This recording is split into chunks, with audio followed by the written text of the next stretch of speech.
As long as I'm relaxed, I am absolutely natural. Now, one of the things that we're trying to do with yoga is to come into a natural state.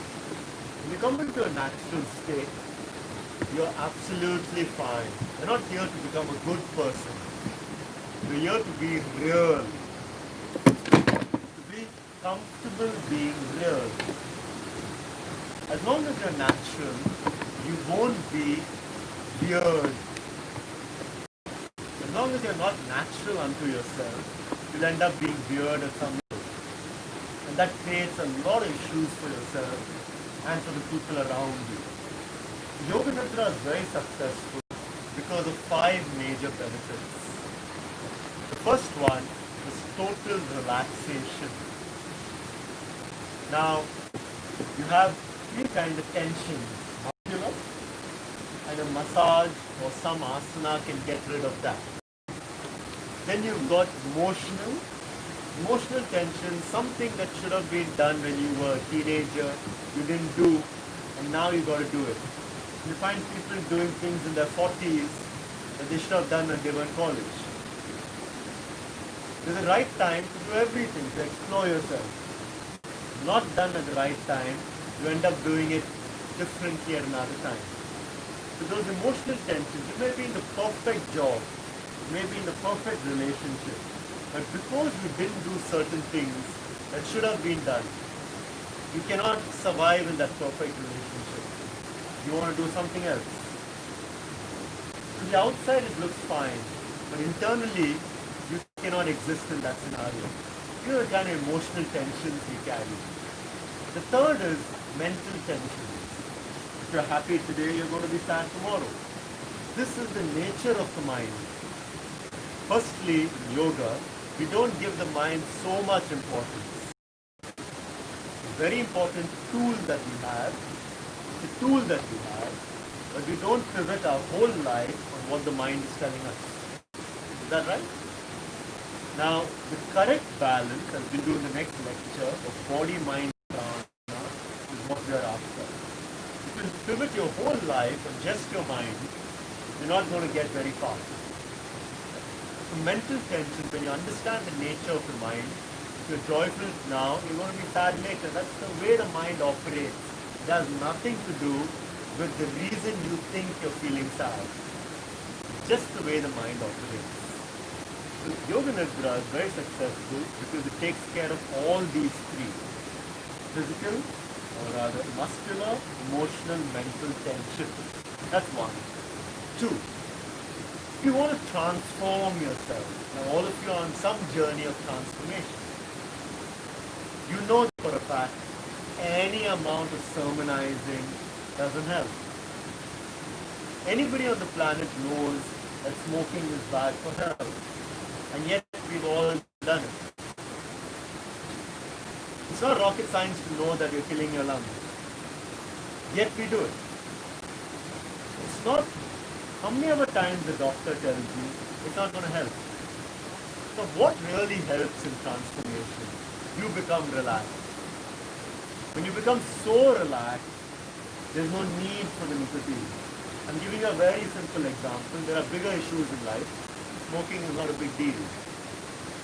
But like that, when you come into a relaxed state, all this drops away. So you don't have to change yourself. You just have to relax. Is that right? You don't have to train yourself because one part of my mind telling another part of my mind to change is idiotic. It's never going to work. It's like this dog here running behind its tail. What you got to do is, you got to go sink into a deeper space. When you come into a relaxed space, transformation will happen automatically. You don't have to teach a person to be loving. If they are relaxed, they will be loving. Is that right? You don't have to teach a person to be compassionate. They will not be compassionate when they are stressed. They'll be in survival mode. When the person is relaxed, he doesn't need to be taught or she doesn't need to be taught to be compassionate. It's by nature default. Is that right from your own experience of life? When you're relaxed, you're not petty. When you're not relaxed, you're jealous, irritable, angry, weird. When you're relaxed, you'll always be fine. Two reasons: relaxation, transformation. The third, learning. If you want to learn something, the best state is in this subconscious, unconscious, conscious, superconscious state. If I'm completely conscious, whatever I'm saying now, if it matches your previous understanding of life, you'll accept it. If it doesn't match, you will reject. It is fine. If you don't have the ability to reject, you don't have a defense mechanism. But that conscious mind is not the best tool to learn new things. A human being learns best up to the age of 5. After that, neuronal connections are more or less created. When you learn a new language, you learn it differently than a child. The learning capability pathway is best when it's not the conscious mind. 1. 2. As I'm talking to you, you're also distracted. You're thinking about your folks, you're thinking about the end of the year, you're thinking about the food. There's a part of you that's listening to me. Now that part of you maybe can stay for 15, 20, 30 seconds. 1, 2, 3, 4 minutes. It's not going to stay for 2 hours. You'll keep getting distracted. But if you make peace with the fact that that's the nature of the conscious mind, then you'll just expand the time it can stay focused. Is that right? So to learn, you've got to go a little deeper. The fourth major benefit is creativity. Creativity happens when ideas that have gone into the hippocampus, neocortex, different parts of the brain can connect in unique, novel ways. Now for that to happen, you need to be quite relaxed. You never think out a new idea. It flashes. You put in all the data, and then some magic moment happens, the eureka moment happens. And Archimedes jumps out of the bathtub, and it strikes him that the water he's displacing is the volume of his body. But this happens in a relaxed state. He cannot get this idea in the lab. Newton cannot think of gravity in the lab. It will happen only in a relaxed state. Okay? That doesn't mean these apples have fallen on many people's heads. But he has spent a lifetime putting in the data, consciously studying. But he will not get the breakthrough in a focused, conscious state. He'll get it in a relaxed state. When you start to do, whether it's scientific discovery, whether it's Michelangelo with painting, whether it's Mozart's music, they get this. Even the Buddha, as we'll see in the next lecture tomorrow, reaches enlightenment only after relaxing. 6 years of effort is not enough. So you've got to show up with a lot of effort, but then you have to wait for grace. But waiting for grace, whether it's creativity, art, science, or spirit, happens in that relaxed yoga nidra state. So please practice this daily and you'll start to find some changes. It is too beautiful a practice to use just to sleep better. Sleep is very important, but it's not just for sleep. There's lots of stuff that will change in you if you can get into that state daily. After a month, suddenly your relationship with your mom will be brilliant. And why the hell did it take me so long? Because I wasn't so relaxed before. If I'm relaxed, I can be a good listener. If I can listen well, I can be a great friend. I cannot be a friend if I cannot listen. I've got so much in my own mind. You're telling me about your life's issues, but I can't listen to you.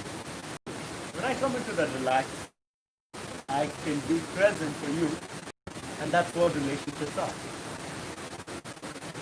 The last benefit of yoga, so we looked at study, learning, creativity, relaxation, transformation. The last benefit is self-discovery.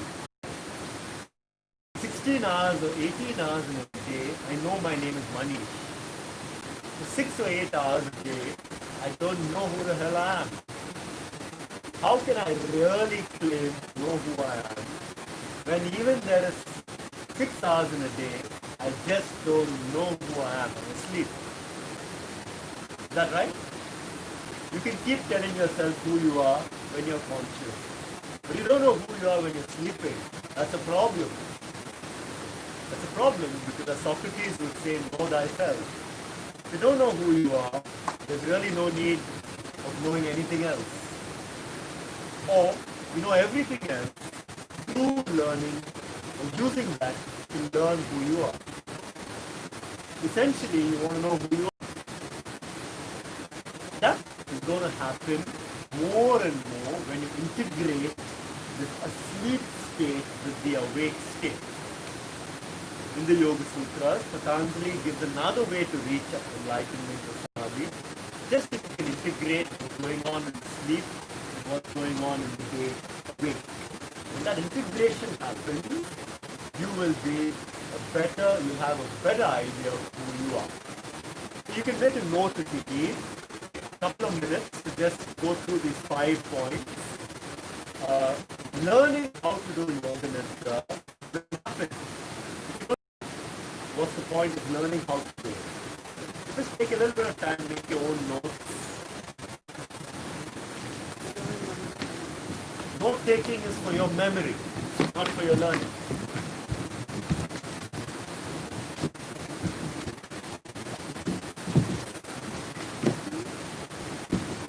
You can bring your book and come back. Teacher, can you do a little resume like what the theme? Relaxation, transformation, learning, creativity, and self-discovery.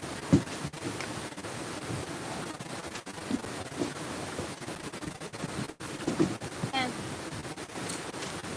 By the way, do you all know my name? My name is Manish. Pronounced it like Manish, but Manish. Manish. If nobody has ever told you this before, it's a very beautiful Indian name.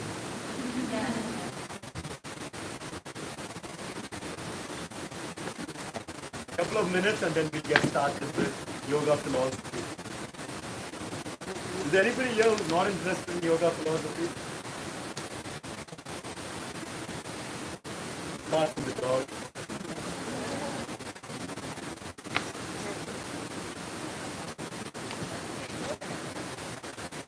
Like my wife.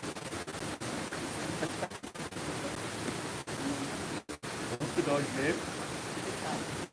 Sister.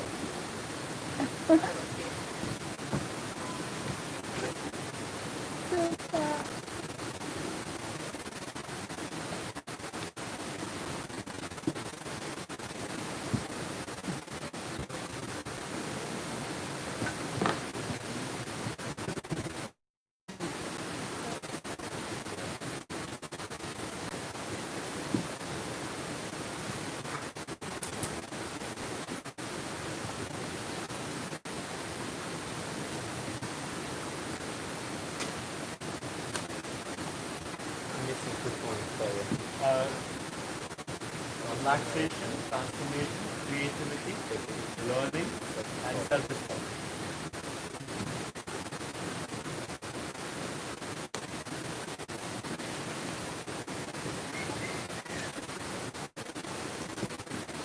Okay. Can I request everybody just take 30 seconds of stillness and silence. To learn anything new, you got to first empty what you have. So firstly, define for yourself what is yoga. And also the folks there, if you come a bit closer, it really helps me. I don't have a mic for this particular course. Okay, so here's the thing. Please define yoga for yourself in one word. If you can't do one word, you can do 2, 3, but not 2, 3 qualities. Don't say peace, health, something else. I want to be peaceful, that's fine. One idea, just one idea, please. Take a minute. How do you define yoga with one idea? You do it.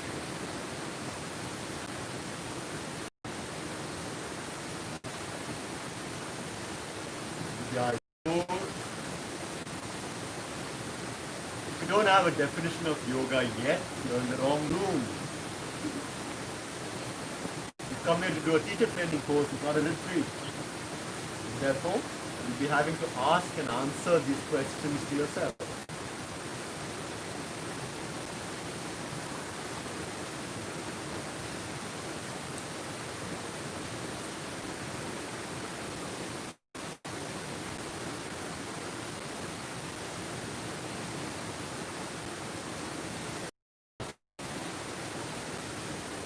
And I'm going to ask each and every one of you to say this loudly. So what's your word? Loud. Your definition. Can you hear that? Lifestyle.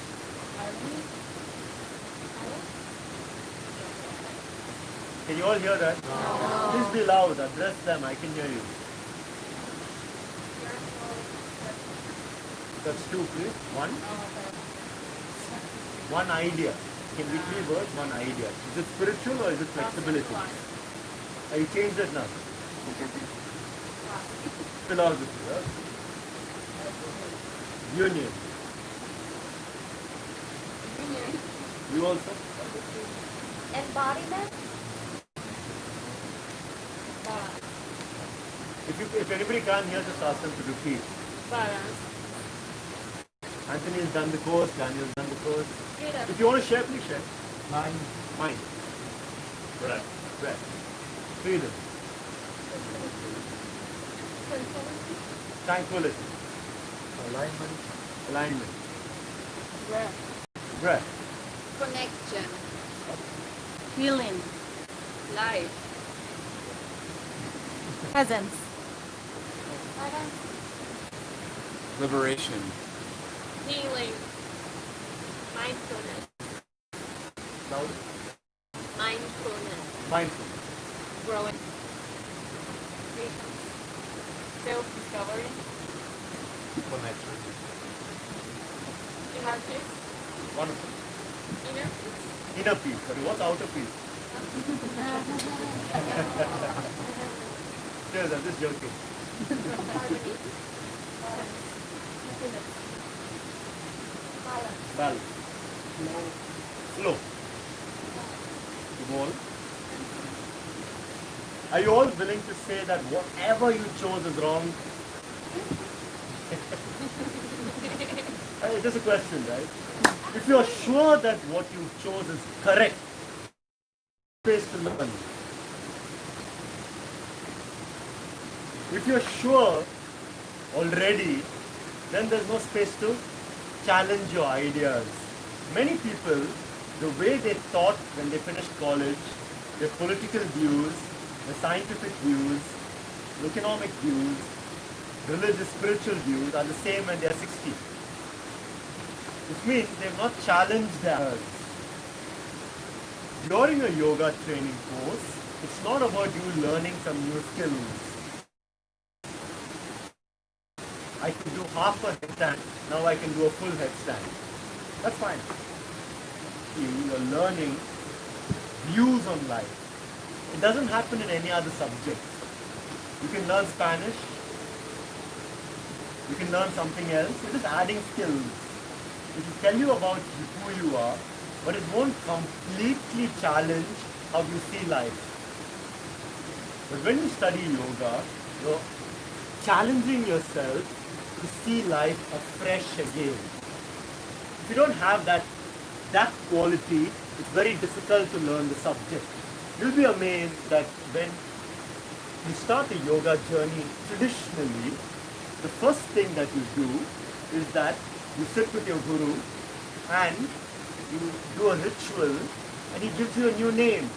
This is just symbolical that now a new life begins. Some part of your clothes is burned. You're basically attending your own funeral. So a new journey can begin. Now, ideally you can do this every month, you can do this every day. But if you're not willing to challenge your ideas, during this course, all of you at some level will have some sort of a breakdown. Could be emotional, could be physical. Something will happen because you're having to create space for something new. Let's talk about yoga as an idea. What exactly are we discussing?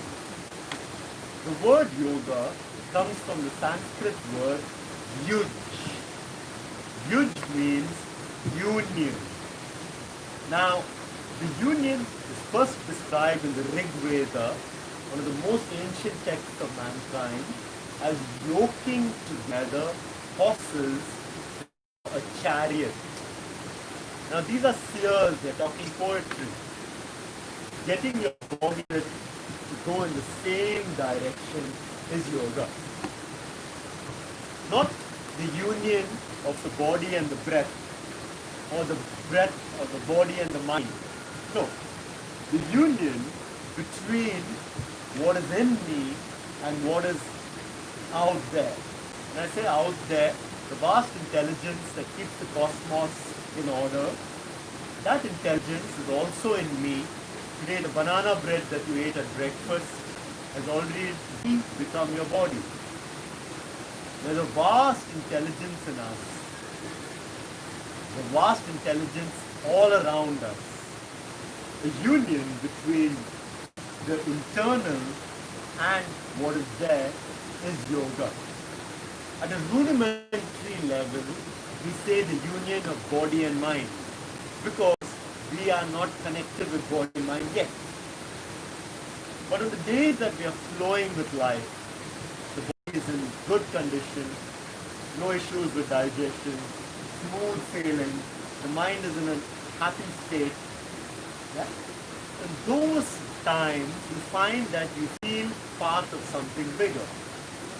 Is there anybody here who's never felt part of something bigger? No, right? Sometimes you're watching a sunrise, you're surfing, you're doing something, trekking. You feel that you're part of something bigger. Can I say that then yoga is a union between the individual and the cosmic? Yes, no? It doesn't need to be a yes, but if you're saying yes, say it loudly. If you're saying no, say it loudly. Yes. Between the individual and the cosmic, a union. Is that correct? No. Why is that not correct? Because there was no disunion in the first place. How can you unite something that's already there? Yeah. So what does it mean? Understanding that the cosmic and me are the same is yoga. What does that mean? I have to let go of my limited sense of self. If I let go of my limited sense of self, what am I? I am everything. The union has always been there. Are we there? Yeah. The part of my mind that plans my life, the part of my mind that I've given a lot of significance to, my intellect, is such a small part of me, it cannot even keep me alive. It doesn't know enough to even keep one cell in me alive. The intelligence that I find in my nail that allows the nail to grow is far vaster than all the knowledge I have read for nearly 40 years. Yeah? So the real source of intelligence is right here within me. I just need to be able to read this. In many ways, understanding the operating model is yoga. When I let go of my limited sense of self, immediately I am in a state of union. Does that make sense? So the art of yoga is overcoming my limited identity. I'm not talking you saying that you want to break or overcome your ego. No. Without ego, you cannot survive the defense tool. That's not the point. That's not the point that you're trying to become some humble person. No, not at all. Please don't fool yourself. That's not the art of yoga. You're just letting go of any identity. This is not conceptual. If I ask somebody, who am I? I'm an ethereal being. That's bullshit. Because the person doesn't live their life like that. It's a smart thing to say when you're drinking tea together. But if you were really living like that, you'd be a very different person. So I'm not talking about the identities, and let's not fool ourselves that this is going to change overnight. It's taken me 39 years to create this identity for myself. It's not going to go in one yoga teacher training course. It's a lifelong process of understanding that there has to be more to me. Just as all of you have sometimes realized that there has to be more, and that's why you're here. Or that's why you've begun with some sort of a journey. If you don't have this desire or drive that there is something more to life, there's no need for yoga meditation. As much as I love the dog, the difference between the dog's DNA and my DNA, or our DNA, is that we are on a quest. The dog finds itself the same way for the last 10,000 years. 10,000 years ago, what we could do and today what we can do are very different. Because man or woman's nature is to constantly evolve. Whether you like it or no, nature is evolving. You were in a tree a couple of million years ago. Nature has evolved us. We are part of nature, and we are discussing this subject today. Whether you like it or no, you're evolving. If you like it, you're a yogi. If you don't like it, you're not yet a yogi. That's all. Just because you are on some sort of a spiritual journey, it doesn't mean others are not evolving. They are evolving beautifully. They are not articulate about it sometimes. Is that okay? People are all evolving. If you do it consciously, then the question arises, how can I evolve in the most scientific, or rather in the most natural manner? Then I am going to study what I eat, how much I sleep, how do I integrate my body and mind, how do I integrate every aspect of my being. Is that okay? If I'm not conscious about evolving, it's fine. Anyway, in 20 years, I'll get the realization. But the problem is, we have a limited amount of time here. We're going to be here for about 80 years or so. You don't want to at 79 say, I wish I had studied a little bit more about how my stomach works, or how my mind works, or what is the meaning of love. When we are young, we have the opportunity to study, to learn. That, in my opinion, is the approach to yoga. Let's take a couple of minutes. You can sort of reevaluate your own definition of yoga. See what part of it still matches. Can you prune it first? So just take a couple of minutes.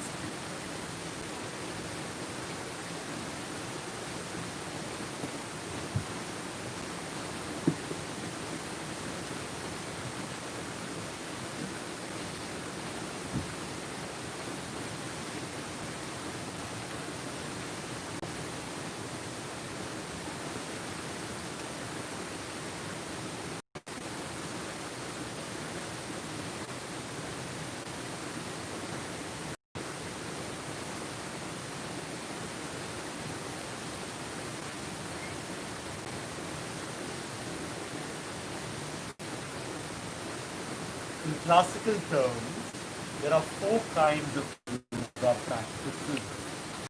How does a human being connect? Some of us are emotional, and for such a person, the journey is called Bhakti Yoga. The yoga of emotion, devotion. Christianity, Islam, these are religions of Bhakti Yoga. There's no need for explanation. I don't know if anybody here has faith. If you have faith, or if you know somebody who has faith, it's a beautiful journey. That person doesn't need any explanation. They are connected. Faith is very beautiful. It's like being in love. You don't need a reason why you love her or why you love him. It's illogical. It's not illogical. It's beyond logic. It's poetry. Logic can get you up to a point, but then you got to make a leap. Aristotle can get you up to a point, but he doesn't become Socrates. You got to make a leap. That leap is an illogical leap. So the first kind of person is Bhakti Yoga, devotion. If you can express your emotions through devotion, it's the best way to express emotions. But that doesn't work for everybody. Some people are not emotional. We all are, but some are not predominantly emotional. They may be inquiry based. For them, they need to inquire about life. Such a person is called a Jnana Yogi. Jnana. You can write it in any words you want. The word is Jnana. Jnana means intellect. No, I don't mean intellectual. You can be an intellectual and a real idiot. You could have written a PhD on love without ever being in love yourself. That's not Jnana Yoga. Yeah. Not intellect. Inquiry. Some of the greatest masters were uneducated, but they knew more than any double PhD. Because when you reach that state, you have all the knowledge open to you. So Jnana Yoga is inquiry.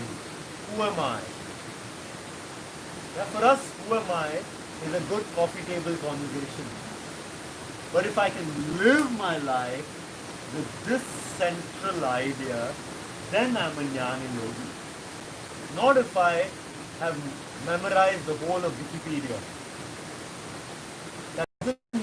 That can make me intellectual, but it may not have the seed of inquiry. Are we there? I meet a lot of parents today, and they keep telling me that children are much more intelligent than us. They know so much. If you know the capital of Poland, it doesn't make you intelligent. It makes you good memory, inquisitive. But it doesn't mean that you can live your life better. Yeah? You understand the distinction between information and wisdom. So generally, as we study, the best example that we have in the last century and a half is a person called Ramana Maharishi. At the age of 13, he started to ask, who am I? Who am I? And he said, there's no point living life unless I know who I am first. Unlike us, he took the decision to go live by a hill till he found the answer. Through that inquiry, no other process, only that question, he reached to enlightenment. That's the journey of Jnana Yoga.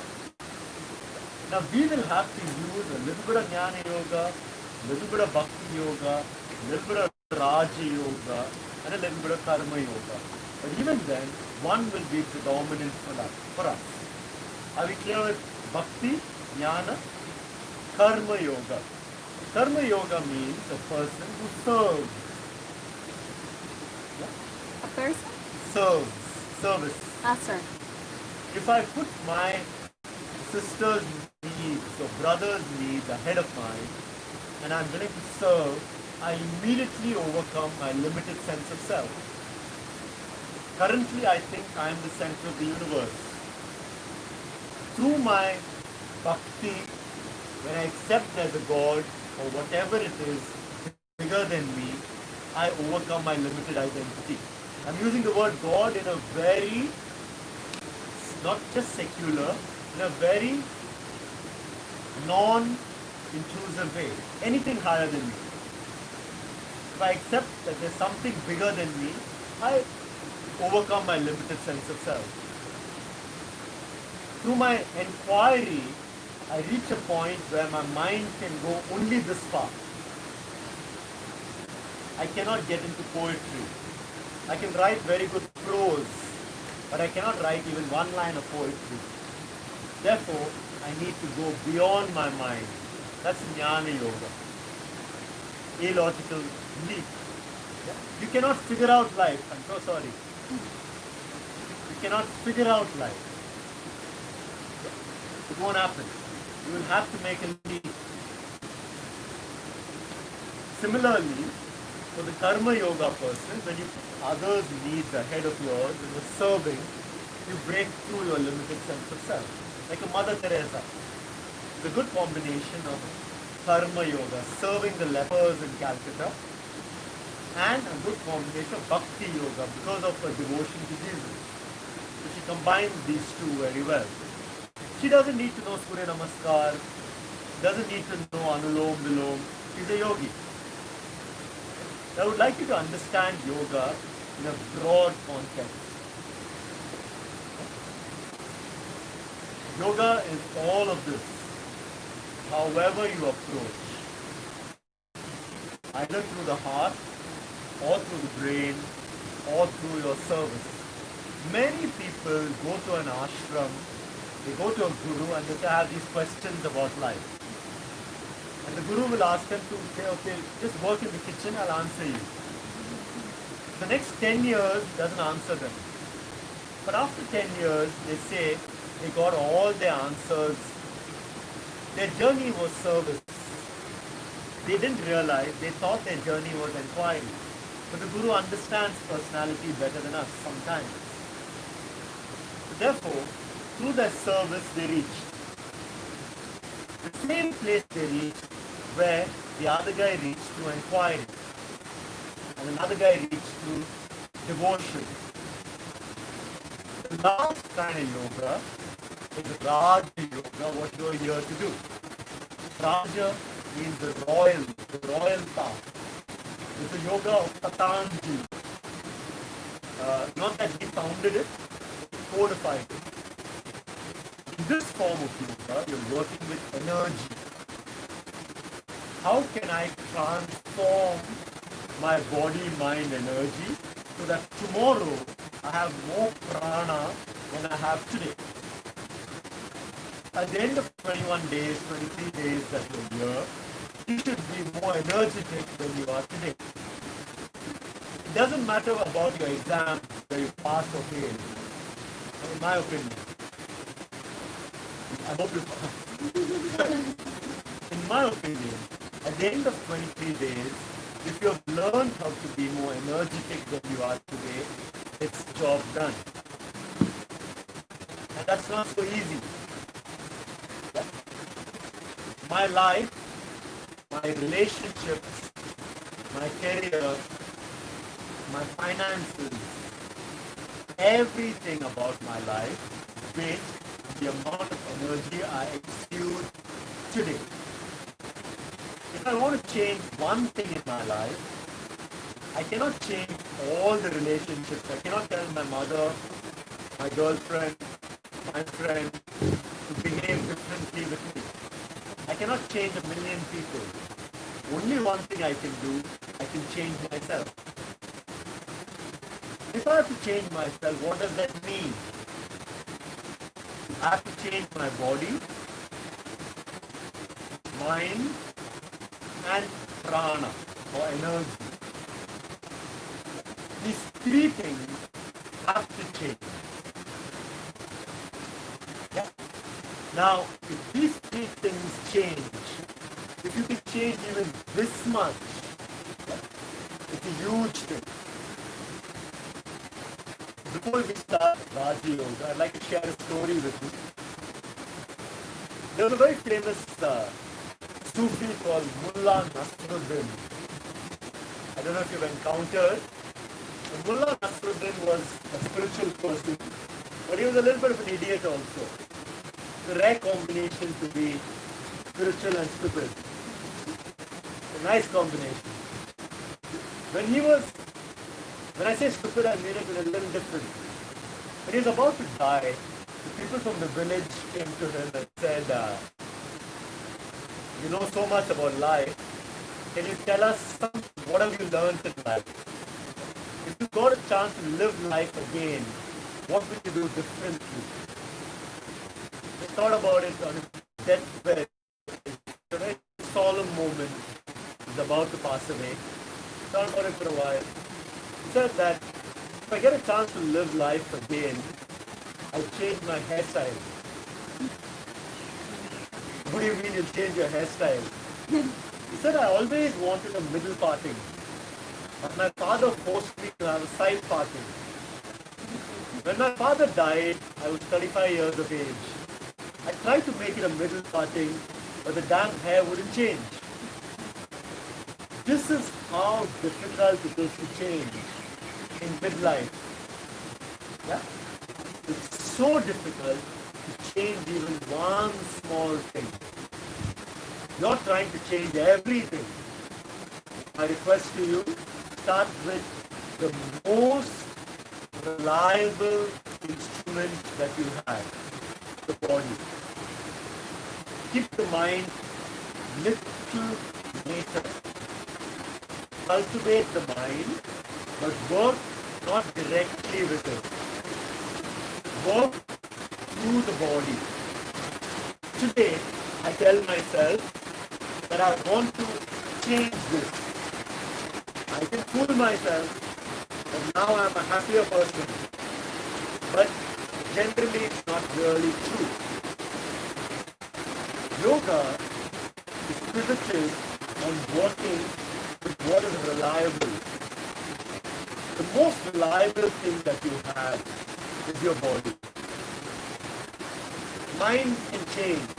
Ideas can change. Your nose is going to look like that forever. It is for real. Can I stretch a little more? Is it important? Very important. Because it changes the way my nervous system operates. Can I hold my breath a little longer? Is it valuable to spend time to make my breath? Can I hold my breath for 1 minute? Today I started 20 seconds. At the end of 20 days, can I hold it for 1 minute? Does it really change my life? Yes. If you can hold your breath for a little longer, you now have blank space in the mind. Try telling your mind to be silent. It's not going to happen. But if you want to be silent, hold your breath. You will become silent. Like this, yogis have found different paths to come into silence and stillness. So we don't have to reinvent the wheel. We got to learn what they are saying, but question it. Is it working for me? If it's not working for me, with a lot of respect, I will try and figure it out myself. But I don't know what they are saying. I'm trying to figure out A, B, C, D. They've already given me that. I'm now trying to use that vocabulary to make my poetry. So first, you've got to study what they're saying. If the yoga is saying, sit like this for meditation to happen to you, we have spent 50 years researching his body. When he puts his heel here, it presses a certain point, there is a flow of energy. Without effort, you can become silent. You don't have to spend 10 years sitting like this and saying, why the hell can't I become silent? And after 10 years, start to do this. So don't waste so much time. The subject of your learning who you are is a very long and vast subject. It's going to take at least 40, 50 years. We have only 40, 50 years left. So let's learn what Raja Yoga says. Learn, apply, and then if needed, modify. This is a science. It doesn't matter what the book says. It matters how your body, mind, prana responds. What is right for Patanjali may not be right for you. But you will never know unless you know what he's saying. Unless you dedicate some amount of time to study the subject. Once you study the subject, then you can go beyond. Coming back to Raja Yoga, you begin to work with what is reliable. Can I just forget about enlightenment? Can I at will put on 3 kilos in the next 3 weeks? Can I move 3 kilos in the next 3 weeks? Can I do this much? I don't know how to do this. Means I don't know how to work with my body mind. I cannot change my habits. I cannot lose 3 kilos in 23 days. Why bother about enlightenment? First learn how your body mind works. If you know how to work with your body mind, next step, next step, next step. Is that clear? Is that okay? Yeah? Something so doable, take as a goal for the next 23 days. Yeah? Something where even to lose 1 kilo consciously, you need to understand a lot about how you operate. How the system works, why am I attracted to this food, what has happened to me in childhood, why is my mind like this, why is my body like this. If I can knock off 1 kilo, if I want to and knock it off, I know a lot about how the body mind works. Now the question, it takes something so simple to be able to say Om, or to be able to do anything else, to do a headstand. You have to learn a lot about your body and mind. And as you learn, your capability and my capability increases every day. So my vision of life goes from a swimming pool to the ocean. It's a metaphor for our life. My vision of life was just becoming peaceful. Now, peace is happening. What more can I do with my life? I have 40 more years with this body mind. Am I going to waste it trimming whites like this? Am I going to study what is the potential of this? Yoga is a study of human potential. Not what limits have been told to me about what I can do with my body mind, but what is the potential.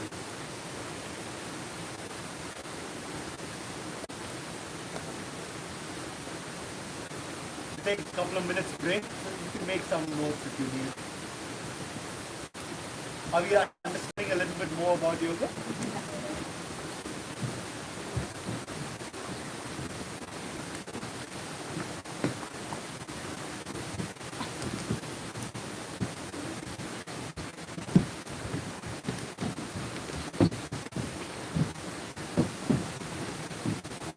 Hello.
Get started in a minute.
Shall we? Get started. One more.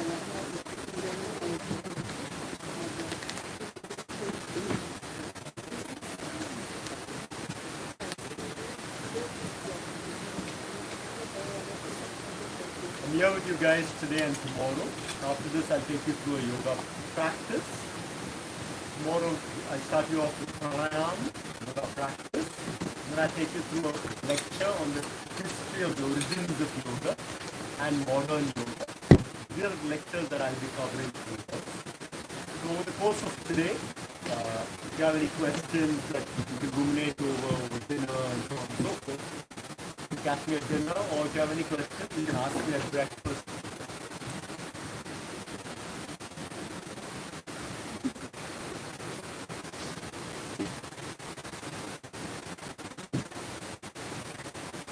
When we saw about yoga, we saw that it's defined based on personality. Bhakti yoga, devotion, jnana yoga, inquiry, karma yoga, service, and Raja yoga, working with energy. Transformation through that process. Your subject in this course will come to a Raja yoga course. Yeah? Whatever yoga studio that you go to, a class that you go to, comes within that practice. Hatha yoga. A part of Raja yoga is Hatha yoga. Around 1,000 years after the Buddha, after Patanjali, people started to say that it's fine to teach compassion, but you have to have some practices. Try being compassionate if you have a migraine. It's not going to happen. You've got to have some practices to ensure that health, well-being, many systems of the world negate the body. A lot of systems say your spirit living in a body, that's not really important. How dare you? It's taken 4.5 billion years of evolution for this to be the way it is. Anybody who's fooling themselves, saying that I'm only spirit and I happen to be in a body that's just one of those things that so be it. Give them a whack on the head. And if they feel the pain, they're obviously not only spirit. So don't be so flippant about something that's taken 4.5 billion years of evolution. Nature is working very hard to evolve the body-mind. The system is changing. The intelligence of the system is so high that you can even think that you're only spirit because of a physical nervous system and a brain that's allowing you to do that. Are we there? Whatever you call a spiritual experience is being perceived by your brain. Is that right? It's a very new idea to send the body to the gym, the mind to the library, and the spirit to the church or temple. You can search inside of you. You are not going to find this distinction. If you think that playing football is a physical act, amount of calculations a person makes before he passes are tens of thousands. It's a mental activity. And if you think that reading a book is a mental activity, it's your physical eyes and your physical brain that is making sense of those light and shadow. The book happens to be certain dots. Those dots are being pushed onto the retina, interpreted in the brain to make the word effervescence. EFFERVESCENCE doesn't mean this joyous spirit. But together, the brain puts that idea together. So it's happening in the brain, in the physical brain. There is no such distinction as body or mind. You can search and search and search. You will not find a distinction. If they are working together, why would I not use it when I'm trying to understand who am I? Right? The one thing that I have, body-mind, I don't use it, and I try to understand spirit, which may or may not exist. What you call spiritual is often just something that is uncommon. Something uncommon happened in your life, and you're willing to brand it a spiritual experience. Whereas the common magic of every meal you eat becoming you, every time you go to sleep and you wake up again after 8 hours, suddenly you again know who you are. That magic you're not even touching. One vision you saw in 35 years of life, and you're willing to pivot your life on that, as opposed to the daily magic that's keeping you alive. It's pretty awesome that you're alive, because without any contribution from that what you're calling mind, you're alive. Without any effort, breath is going in, oxygen is happening, hemoglobin is happening, glucose, everything is happening right. The body-mind is very evolved. So, have the humility in Raja Yoga to just understand how this works. If you understand how your body-mind works, it's the greatest magic. You have understood how life happens, because you are life. How are you going to study life outside when you've been alive for 40 years? I'm sure all of you know. I'm just saying. studying how you operate is the journey of Raj and Yoga. If you learn even one thing every year about how you operate, you're doing very well. It's quite good. Can I ask you to write down one thing that you have discovered about how you operate that has not been told to you from somebody else? I know I have 2 kidneys because I saw this in my biology class. But is there anything that I know about my body-mind that I have discovered?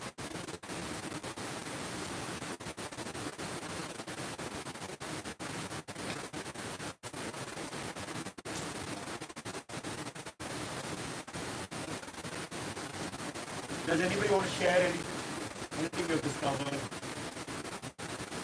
Sorry, what is the question? Again.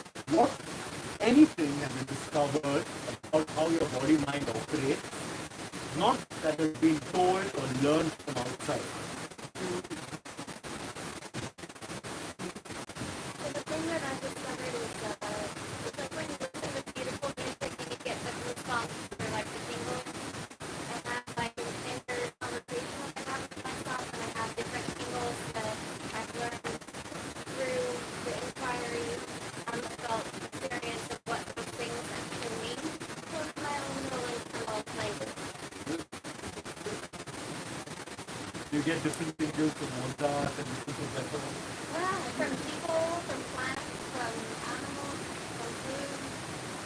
Very good. Also, Anybody else, something you've discovered about yourself?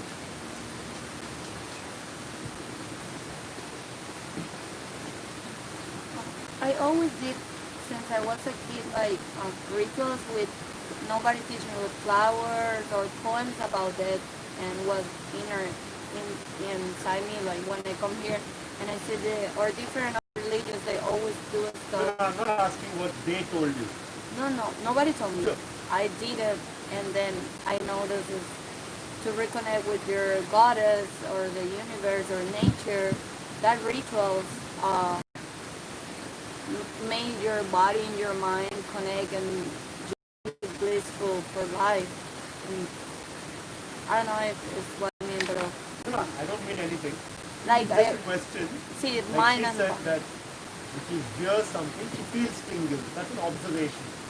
Like that, have you observed anything in you and you've discovered something? Okay, this is how this works. yeah, that gives me peace when I do rituals with flowers to nature. I just feel like really You're in connected. peace. I found through like different types of foods how they can all hold vibration, and it took me trial and error. Should I only eat fish? Should I have gluten free? And I found like for maximum like feeling light and energy, a plant-based diet was exactly what I needed. And it took a while to get there, but I eventually made it. So like this, anything over the next 23 days that you can discover about yourself is more valuable than studying all the Sanskrit mantras, sutras, you know all of that. But it's not really life-changing. Whether you know the correct pronunciation of yoga, chitta, vritti, nirodha or no, I would like you to know the right pronunciation, but you've got to start to check on a daily basis. What have I discovered about the way I operate? Some small patterns. And then you'll begin to see bigger and bigger and bigger patterns. If everything in the cosmos is moving in an ellipse around something else or around a certain axis, it also means that everything in my mind has to be moving. Yeah. So let us study the definition of yoga according to Patanjali. Yogas chitta vritti nirodha. Yoga is the cessation of patterns of consciousness. Park that in your mind. Yoga is the cessation of patterns of consciousness.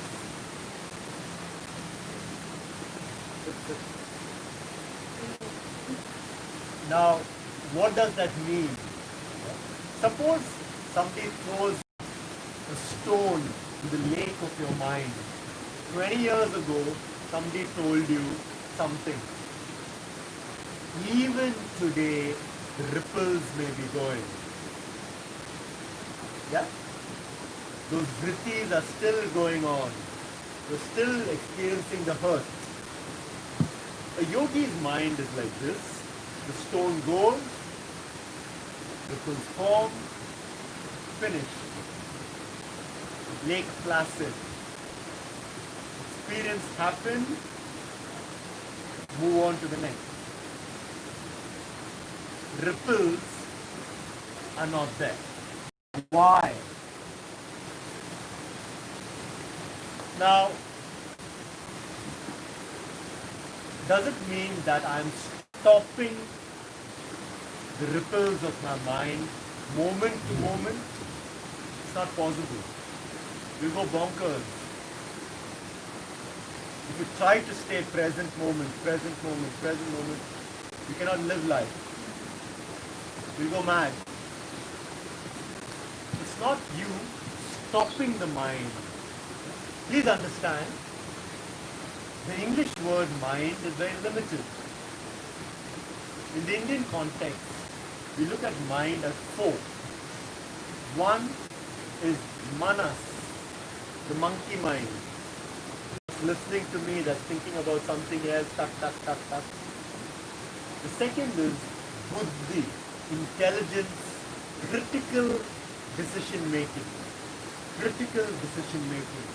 When you had to do this course, you evaluated 2-3 courses, you made a decision. That is the critical mind working.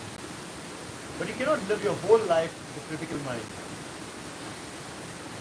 The third one is chitta. Chitta means everything in the storehouse. Everything you've ever experienced is all stored. Everything you've seen, smelled, tasted, touched, from the age of about 1.5 is all stored.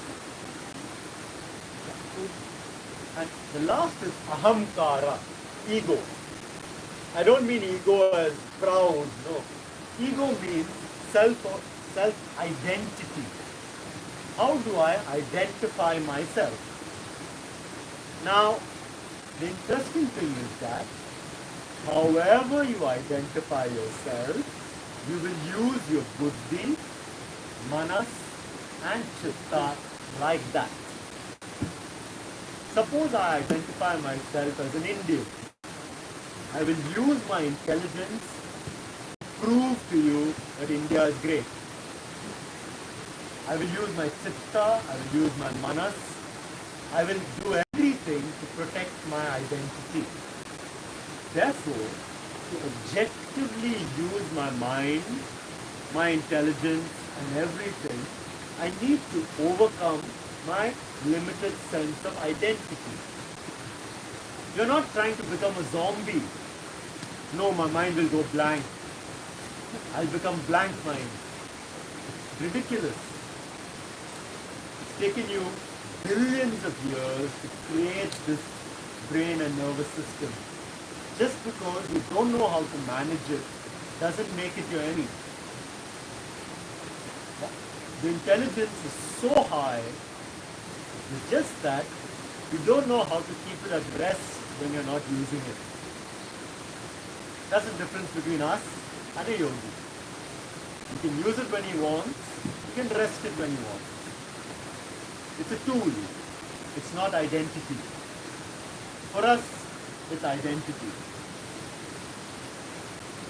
Throughout the day, this is going on. Now, you're not trying to become a zombie. You're just training to keep it at rest when you want it at rest. Use it when you want it. Can you appreciate that? How do we do that? Now, I'm going to give you an example that I like to give because it conveys the message. The stupider the story, the easier the message gets conveyed. So, one of the biggest issues that we have in our generation is relationships. Now, suppose in my college days, I had a girlfriend who looked like you. I didn't have. Now, we had a good relationship. At some point, she ditched me. And then she got married, went on with life. I tried to go on with life, but I still carry that pain. And life goes on like that. Now, I think I'm okay. I think I'm fine. But I go to watch a movie. When I'm watching a movie, some actress looks like you. And suddenly, I'm taken back to my sadness. And this goes on and on. I'm sitting nicely. Suddenly I see somebody, or suddenly I remember the perfume she has, something, and I go back into my depression. Can we relate to this? Yeah? And this goes on and on and on. I sit in meditation, boom, I can see her. Now one day, maybe after 10,000 times, there will come a day when I'm calm, I can remember her, that my nervous system, everything is calm, and that day I would have, I don't like to use the word heal, an over-abused word, but I would have dealt with that impression. Now, I can go meet her, I can meet her husband, I can even play with her children. Now, it's been dealt with. Now, when I see you, I can get to know you and not my memory of her. Otherwise, I never know you. Like that, we never are present because everything is an impression of my memory. Now, I cannot say, no, I won't think of her, I won't think of her, I won't think, I'll be in the moment, I'll be in the moment. That's madness. A lot of good people have gone to the mental asylum like that. A lot of good people. What I can do is make peace with her. Then I can be present with you. This is the meaning of yoga, chitta, vritti, nirodha. The patterns of consciousness have ceased. Now you are always present. This is one thing. Like this, there are millions of samskaras in me. I have to deal with them all. As much as rubbish I have filled in, I need to understand all of it. When that happens, I become a carte blanche. I'm a whiteboard again, like a child. With the experience of an adult, but I'm like a child. Because every moment is fresh. Is that okay? I don't want to go on and on and on talking about this because you will have your ideas of defining yoga, which is very important. Because you're not here to learn my ideas about yoga. You're here to assess and challenge your own ideas. This is the way I've presented Patanjali's definition of yoga. Every teacher will interpret it in their own way. Over the years, I have fine-tuned my understanding of that idea, and this is the way I'd like to present it. Yoga, chitta, vritti, nirodha. Now there's a cessation of patterns. How do these patterns work? Suppose I start to notice every 5 hours my body gets hungry. It's a pattern of my body. Like that, if I make a journal, I start to notice. Every 6 days, I feel jealous. Every 4 days, I feel violent. Now, as soon as I see you, and I say, wow, what good looking hair. Such beautiful hair, and I feel jealous of it. It happens to be the sixth day. If you were not there, our offense of Dan's hair. It's got nothing to do with your hair. It's just the fact that it's the sixth day. It's the cycle for me. The jealousy is within me. Yeah?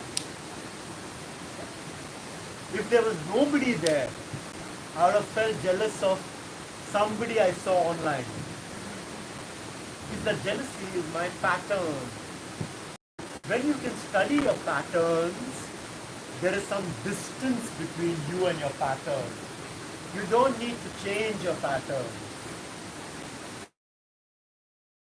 Yoga is not for me. Yoga is just to observe. If I have seen this pattern, it's happening every 6 days. If I'm aware of it, it will drop.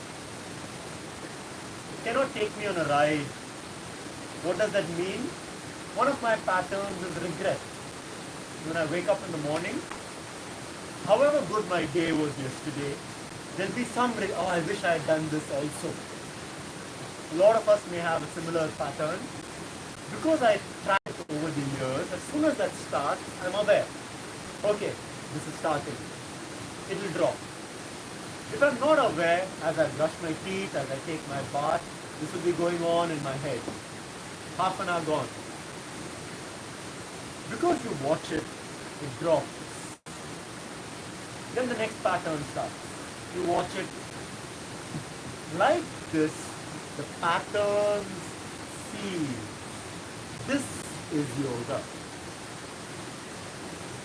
Are you there? Is that okay? Now when we do a yoga class, we will make the correlation. Why am I doing this? I want to stop my patterns. But I understand that the patterns are happening in the nervous system. I need to still the body-mind. If I don't still, I cannot watch. You need to have some part of you that is still to watch. It is not for the calf that I'm doing that. Somebody who's interested in understanding patterns of life is not really going to spend so much time to stretch their calf only. But they come to a state of stillness and witnessing that is very significant. Yeah? So when you do your yoga classes, your practices, everything in yoga is designed for that.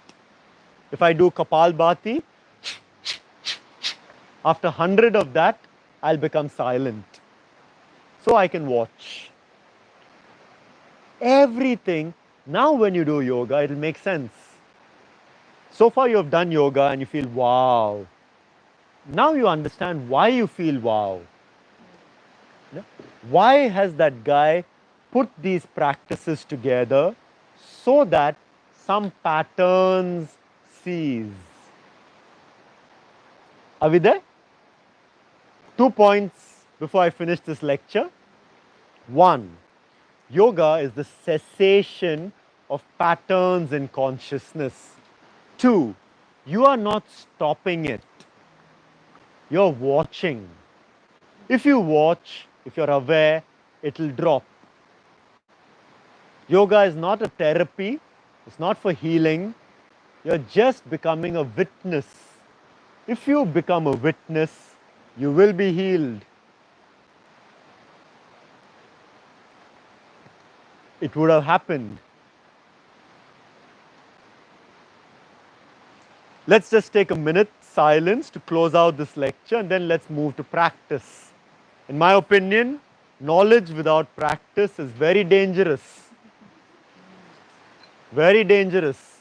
If you don't practice daily, please don't read about yoga daily. To cultivate the mind without cultivating experience is very dangerous. Because then the mind's telling you something, but you don't have experience. So we got to balance the two. So let's just take a minute, sitting in silence.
Rubbing your palms together.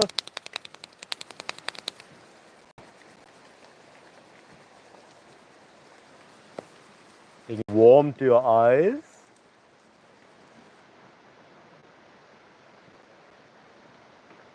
Namaste.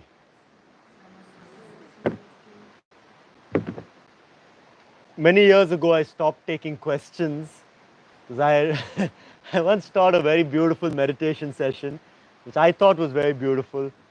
And at the end of that, I asked people, do you have any questions? Somebody said, how do you make so much noise with your hands?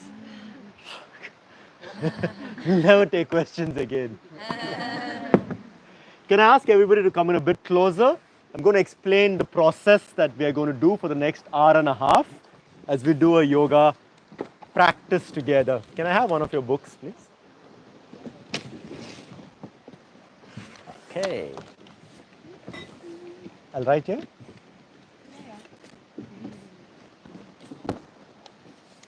Okay. So, what is Hatha Yoga? Hakaram, Takaram, sun, moon, balance, Hatha Yoga. Yeah? Any form of yoga, whether it's Ashtanga or Vinyasa, anything comes within Hatha Yoga. In the modern context, to differentiate a flowing class from a static class, we've given the name of Hatha Yoga to the static class. And the flowing class we call Vinyasa, or a particular flow we call Ashtanga. They are using the same asanas, pranayam, the same understanding. When Patanjali taught Raja Yoga, he said Yama, Niyama, Asana, Pranayam, Pratyahar, Dharan, Dhyan, meditation, Samadhi. So 2 points come across immediately. Meditation is the 7th stage. Without preparation, that's not going to happen. Second point, there is something called Yama Niyama. You'll be doing it in other lectures. Non-violence, truth, all these qualities before you do asana. 1,000 years after Patanjali, so basically he's saying, cultivate the mind first, then start to sit still. Now, by the end of this course, if you can sit for half an hour like this, you're doing very well. If you can't sit for half an hour, in my opinion, you're wasted 23 days of your life. Why? Because you've taken out 23 days of your life to study this. It's not a joke. You don't take out 23 days of your life to study anything. You may study 1 hour a day something, but you don't immerse. When was the last time you took 23 days of your life just to study a subject? So please, at the end of 23 days, have some real results for yourself. The exam is not important, but something should have happened. So take that time. You've given yourself that time. Take it seriously. Half an hour minimum you should be able to sit. Yeah. So asana in Patanjali's work happens if your mind is cultivated. A lot of athletes I train, they're very fit, but they cannot sit like this. They don't have the composure. If you have a problem with lust, if you have a problem with non-violence or violence rather, if you have a problem with truthfulness, you cannot sit. The mind will not let you sit. You will not have the composure. Yeah? So in yoga, that is the journey. About 1,000 years after Patanjali, yogic masters said, we're not getting any students like this. Imagine before you go to your first yoga class, you have to fill out a questionnaire. Am I non-violent? Yes. Am I not lustful? Yes. Am I living a life of truth? Yeah. Only then can you enter the yoga class. None of us would have entered. Yeah? The standards were so high. Therefore, the Hatha Yoga masters said, let us start training asana, pranayam, pratyahar. The other things will happen. Now you've been doing yoga for a year, 2 years, 3 years. Suddenly you find you're becoming more truthful. You cannot be in a fake relationship. You cannot be in a fake career. You're becoming less violent. Yeah? This is happening to you. And this is the way that we go forward now. Now you can take it as a fact. If you're living in a wrong relationship, you're not going to learn any meditation. It's not going to happen to you. Yeah? If even one thing is off there, you will not be able to sit for 2-3 hours calm because you'll have so much going on within. Is that right? Yeah. So the Hatha Yoga approach, and when I say Hatha Yoga, I mean the traditional approach is that you start to train the body because it's easier. If I tell you, come back, I'll teach you how to sit after you're non-violent, non-lustful, you have all these 10 qualities, you may never come back. But I'll teach you how to train your body and mind and breath. That way, these things will happen. In today's class, what I'm going to do is, I've designed a 75-minute program. Now, when you work, you got to work on 3 aspects. So 25 minutes for the body, 25 minutes for the mind, and 25 minutes for prana or energy. And let's define this. When I say body, I mean expression, flow. I'll work you through a little bit of a vinyasa. Why? Modern mind is running. You got to meet it at that pace and then slow down. Today, 80% of the classes of yoga are vinyasa. If you look at the traditional understanding of a yogi, you're thinking of a person sitting like this for 5-6 hours. If I ask you to sit like this for a minute, there's too much going on. So I make you move. Eventually, though, you have to become still. So once that movement has happened in 25 minutes, the next 25 minutes we work on the mind. How do we work the mind? I don't think me thinking good thoughts, trying to think good thoughts is mind work at all. I need to focus my mind on something. What do I focus it on? I've chosen 12 asanas. So when I ask you to stay like this for 2 minutes, very quickly you'll understand that it's not so much about the muscles anymore, it's about focus. Can my eyes be still? What am I talking to myself? The first thing I will talk is, you'll curse me. It's by nature somebody else. And quickly you'll understand that you're irritated with your incapability to have the strength and focus. Yeah? Then you will start to work on your focus. Once you accept that I'm training myself, it's got nothing to do with this guy. So you'll start to focus. Like this, I'll give you 10 asanas, training different parts of the body. If you can stay like this for 2 minutes, you have a decent amount of focus. You don't need to be taught focus here. Essentially, you're training the mind by pivoting it on the body. Yeah? The second thing about that segment of the class, and every segment, is you have to understand your kinesthetic intelligence. If I'm doing this posture, I cannot do this posture and think about anything else. Right? So what do? I got to really pivot my mind. Can I push the floor down? Can I pull the kneecap up? Can I open out the hip here? There are many things that I'm doing internally so that I appear still externally. Yeah, so to become still is a myth. Even the atoms are in motion, everything is moving. To become still, you have to do many different small things. So in every posture that you do, you have to have the understanding, what can I do with my foot, what can I do with my kneecap, with my hip, with my shoulders. So this kinesthetic thing is very important. It's an intelligence of the body mind. Yeah? If you're doing this, you need to know what your finger is doing. If you don't know what your fingers are doing, you're not coming alive. You're just somehow by fluke you're here. Yeah? But you need to pivot it on everything, nothing unconscious. Even my small toe, I need to know what it's doing. If I have that curiosity, that focus, that trains my mind. If I'm a musician, my training is the guitar. Yeah? I learn focus through the music. As a yogi, you learn focus through the body. Right? That's the next 25 minutes. The last 25 minutes of the class, we're going to work with energy. What does this mean?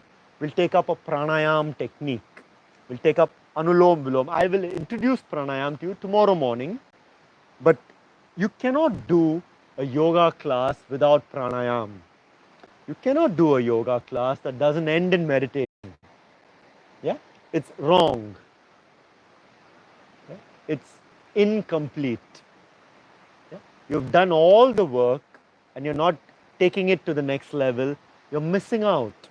In the same way, you cannot do a pranayam class without asana. It won't happen. You've not disciplined the body. There's no way the mind's going to be there. So the last 25 minutes, we'll do anulom vilom for 10 minutes. It takes about 2-3 years to be comfortable for 10 minutes. But I want you to try it today. I want you to see how far it's going to take. If you don't aspire, yeah, you're never going to go. I want you to see when you're doing this 10 minutes, how many times you get irritated. Oh, what's the point? Can I discipline my mind to make it do what I want it to do? Yeah? I want it to be here for 10 minutes. I'll train it. Yeah? The next 5 minutes, we'll lock the energy in a bandha. Then we'll do Om. Om will ensure that energy goes in a certain way. Maybe tomorrow we'll understand what is Om and so on and so forth. But it'll ensure that the Om work does something to your body mind. And the last 10 minutes, we'll work with moving a Kriya. Kriya means movement of consciousness. So moving energy from one point to the other, Kriya. And with that, we will do a little bit of gratitude work. This is the process. During the next 75 minutes, I personally think on day one, you can focus for about 35 minutes. I'm asking you to do double of what you're capable. Yeah? But we participate together. During the class, no drinking water, no going to the loo, no getting out of your mat, no wiping your sweat, nothing. Once you commit, you're in it for 75 minutes. Yeah? No looking around, nothing. You're there, that's it. You cannot hold this for 2 minutes. Come out of it once. Come back. That's it. Yes, you cannot hold it. You have to come out 2-3 times, fine. But no coming out of it, no standing here and then going back. Yeah? That's the level of commitment required to study the subject. Are we good to go? So, yeah, go quickly. And when you come back, please keep your bags, books, everything on top. Thank you. I didn't need that, but thank you so much. I don't need it.